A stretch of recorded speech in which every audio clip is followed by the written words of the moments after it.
I'm Danielle. I'm the founder and owner of Lady Dandelion, and I am a designer and a California girl and feminine tomboy. For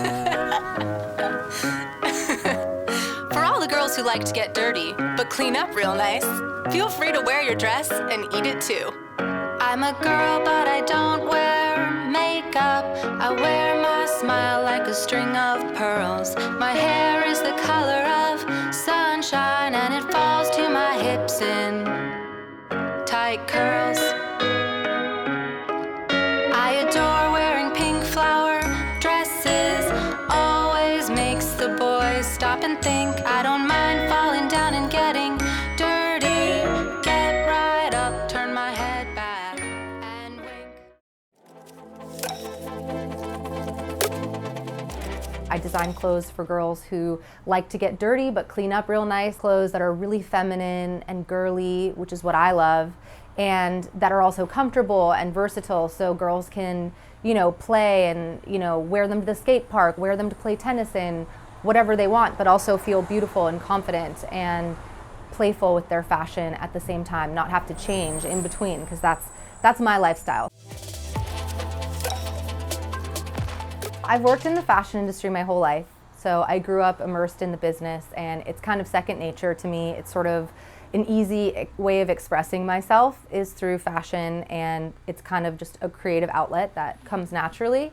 I went to Parsons, I lived in New York City, I worked for a lot of brands, doing creative direction, design, consulting, all kinds of things.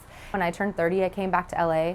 I moved to Venice Beach, and my whole lifestyle changed. I was working in the fashion industry in LA, and I started learning to skateboard, and that became sort of my lifestyle, and it just felt like a full circle moment of coming back to my roots. And then my daughter was born, and that really was a pivotal moment for me. It changed my life in a lot of ways. It changed my drive, my conviction, my sense of time, my determination, and my purpose.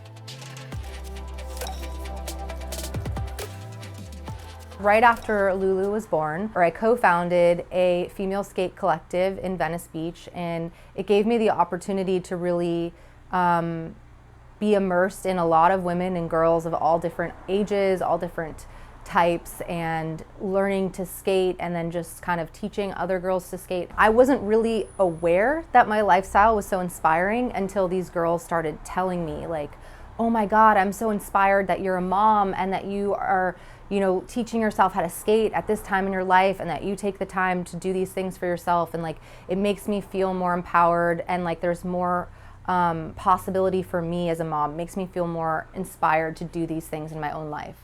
So I was like, okay, wow, I didn't realize that these things are important to girls and that they don't feel like they can do it also.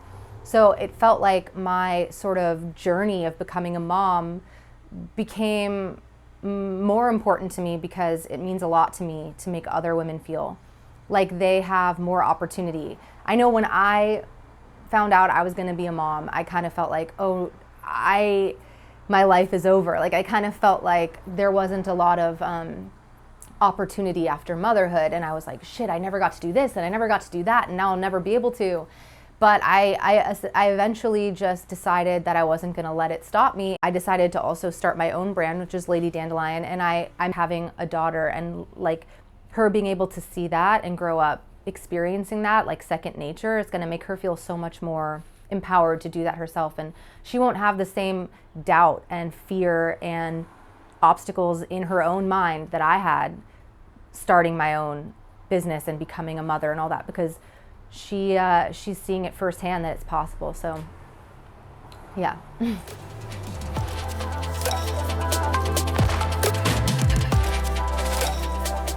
It is not easy. It is hard as you know what I mean? Like, and I think that maybe a lot of women think that it shouldn't be that hard, and if it's this hard, I better quit or stop. If there are this many people telling me that I'm crazy, then I must be crazy. And it takes so much perseverance to get through those, stages and come to a place where you're comfortable.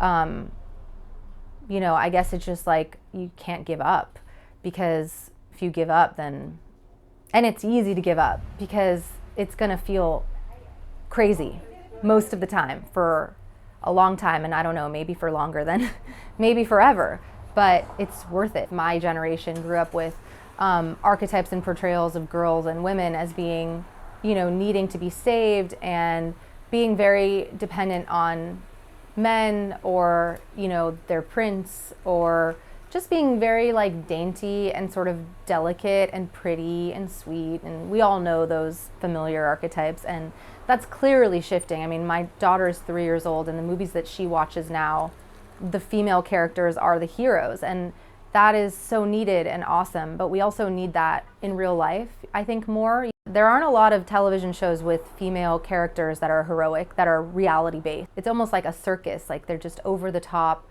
they're ridiculous, and they're not healthy. It's very like toxic sort of examples. We need to see more girls saving themselves, you know, just like however that is, just making themselves happy and feeling comfortable and safe in their own lives, whether it's becoming a mom or becoming a business owner or getting married or not getting married and not having children. Like seeing positive and inspiring examples of all of those types of women, that is, it's lacking right now. We need to see more of that so it doesn't feel so scary when it happens, because it's really all possible.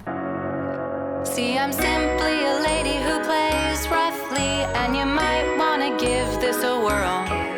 Don't be scared to get your dress dirty. Golly gee, I just love being. Golly gee, don't you love being? Golly gee, I just love being.